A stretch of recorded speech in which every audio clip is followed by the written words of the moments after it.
Alright, so in today's video, we're going over everything you can expect from the Genshin Impact 6.1 special program, which is officially right around the corner. There's a ton to unpack this time. We're talking about the continuation of the Nodkrai storyline, new 5-star banners, a massive Archon Quest, and even fresh gameplay updates that could completely change how we play. On top of that, the livestream is expected to drop some exclusive reward codes, new event previews, and maybe even a tease of what's coming after Luna 2. This could easily be one of the most content-packed livestreams we've had in a while, so make sure to grab your snacks, clear your schedule, and let's break down everything you should know, from banner predictions and event leaks to the biggest surprises to expect during the version 6.1 livestream.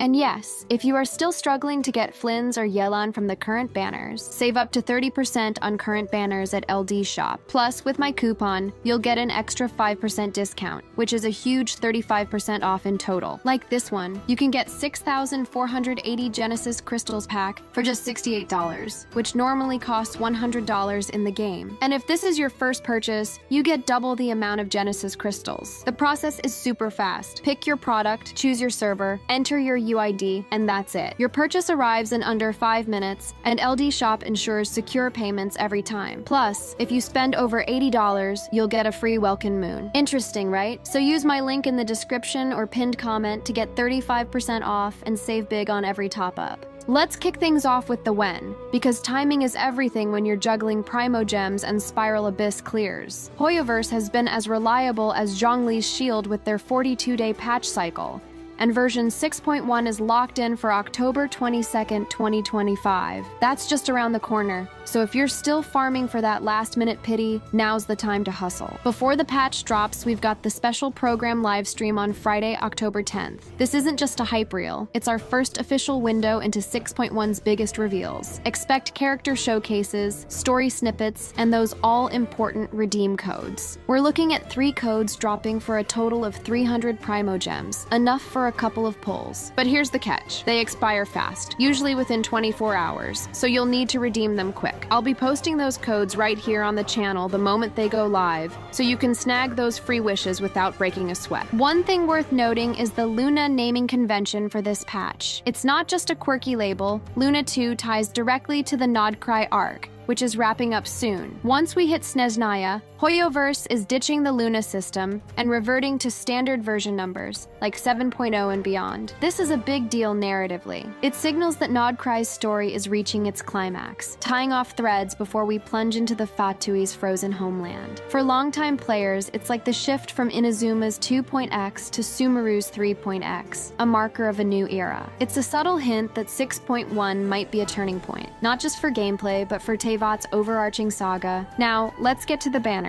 because nothing gets the community more hyped than poll planning. Thanks to leaks from HomDG Cat, a leaker with a near-flawless track record, we've got a juicy lineup to dissect. Phase 1 of 6.1 introduces Nefer, a brand new 5-star Dendro Catalyst user, paired with a rerun of Furina. If you missed Fontaine's Hydro Archon, this is your chance to add her unmatched versatility to your roster. Furina's ability to juggle buffs and damage is still top tier, making her a must-pull for newbies and a solid pick for veterans chasing constellations. Phase 2 doubles down with reruns for Arlecchino and Zhongli. That's a Fatui Harbinger with Pyro DPS Flare and the Geo Archon's Unshakable Shields in one go. Whether you're craving Arlecchino's high-octane claw combos or Zhongli's why worry about dodging survivability, this is a banner for building dream teams. The 4-star lineup looks promising too. Yunjin for boosting normal attack DPS, Rosaria for cryo application and crit buffs, and Lynette for a Nemo swirl and crowd control. This spread is a goldmine. New players get access to meta-defining 5-stars, while veterans are already theory crafting how Nefer's kit shakes things up. Now let's talk story, because 6.1 is serving a lore banquet that might just eclipse some of the game's heaviest hitters. The Archon Quest in this patch is a beast, continuing the main narrative with a cast that reads like a Teyvat all-star lineup. Alhaitham, Arlecchino, Varka, Dinesleaf, and Dory, all tangled in one explosive plotline. Let's unpack that. Alhaitham and Varka tie us back to Mondstadt's knightly legacy. Varka's been a mythical figure since the game's launch, and seeing him potentially step into the spotlight is huge. Arlecchino brings the Fatui's scheming edge, her harbinger presence dripping with intrigue. Then you've got Dainsleif and Dory pulling us deep into Kynria's unresolved mysteries, the Dragon Sovereigns, the Abyss, the whole cosmic chessboard. This is the kind of convergence that makes lore fans lose sleep. Reliable leaks suggest we might finally get in-game models for Varka and Dainsleif,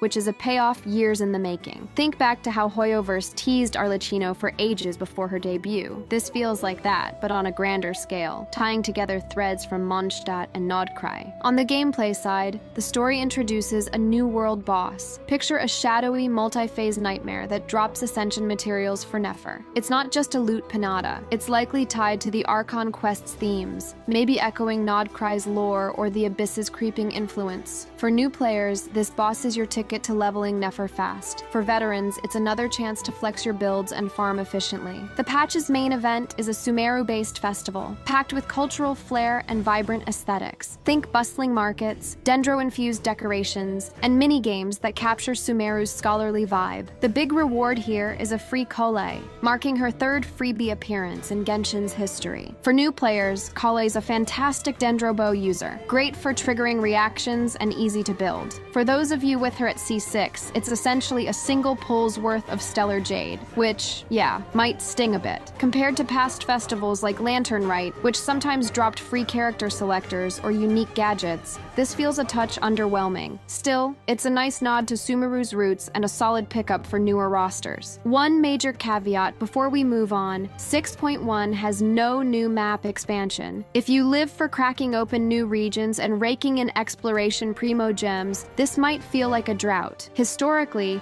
map skips mean Hoyoverse is redirecting their dev muscle elsewhere. And in this case, it's all going into the patch's headline feature, User-Generated Content, or UGC. This is where 6.1 goes full-on visionary. Hoyoverse is building a creative sandbox inside Genshin. Players will get tools to craft custom maps, quests, and game modes. Think domains, races, or even full-on story chapters. Then share them via an in-game hub for others to play. It's not just a side mode, it's a whole ecosystem. There's a unique playable character for UGC, and this is where things get insane. They have access to all 7 elements, a customizable skill and burst, and a dedicated material farming loop. This breaks every rule of Genshin's usual character design. No more being locked to one element like the Traveler. This is a game changer, but it's not without risks. On one hand, UGC could transform Genshin into a social sandbox, letting you build your dream domains or team up for player-made challenges. It's the kind of thing that could keep the game alive for years, especially for creative types. On the other hand, if you're here for the classic Genshin loop,